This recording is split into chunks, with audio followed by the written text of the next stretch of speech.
बेले डेली आम भाबू जे चा सांगे कौन पकोड़ा खाइबू तो डेली गोटे प्रकार पकोड़ी खाई खाई जदि बोर हो जाउछंती तो निहाती एमिति पकोड़ी निहाती थरे ट्राई करंतु।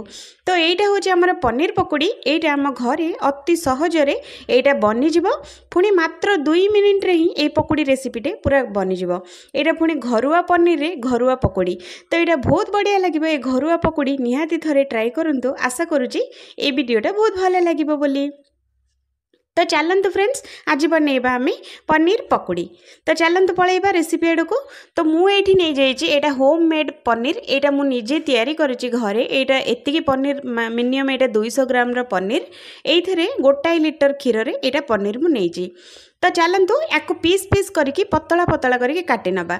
तो मुझे बहुत पतला काटी नहीं आपण मान चॉइस रे आपण माने निहाती काटी पारे। तो मुझे एतिकी पतला काटी देखिपे। तो मुझे आपको काटी नहीं। तो चलतु आधे किसी सुखा मसला पकईकी आपको भलसे आम गोले नवा। तो पकई नवा अल्प टिके नाकू आमर लुण चुटकी हम लुण पकई नवा। चुटकी हम आमर लंका गुंड पकई नवा। चुटकी आमर हलदी गुंड पकईकी आपको भलसे आम गोले नवा। आपको मैग्नेट होगापाई गोटे 5 ରୁ 10 मिनिट गोले सारा पर छाड़ीदवा। तो आउ गोटे जगार ता बैटरटा तैयारी करनवा।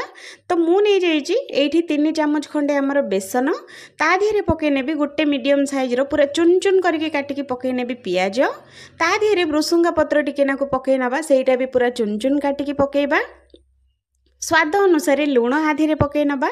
चुटकी हम आमर हलदी गुंड पकई नवा। हाफ टी स्पून रू भी पूरा कम ये धला राशि पकई नौची।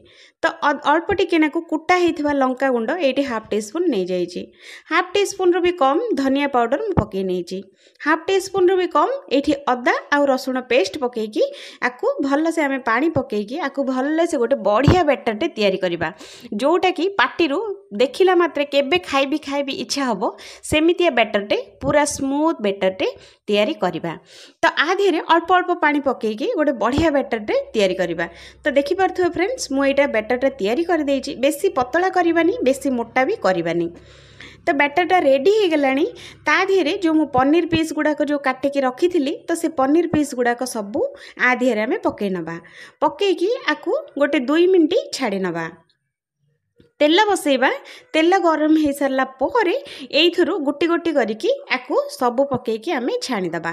कढ़ी रे जेतिकी धरिबो सेतिकी आपण माने निहाती पकेबे। टोटाल अधिक पकेबेनी नहेले लागिजिबो गोटे को गोटे लागिजिबो। तो सेइति पई जेतिकी धरिबो सेतिकी ही पकेबे।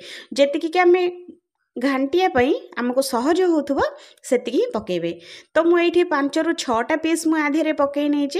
तो आपको हल्का एपट सेपट करके 2 मिनिट आपको भाजी नवा।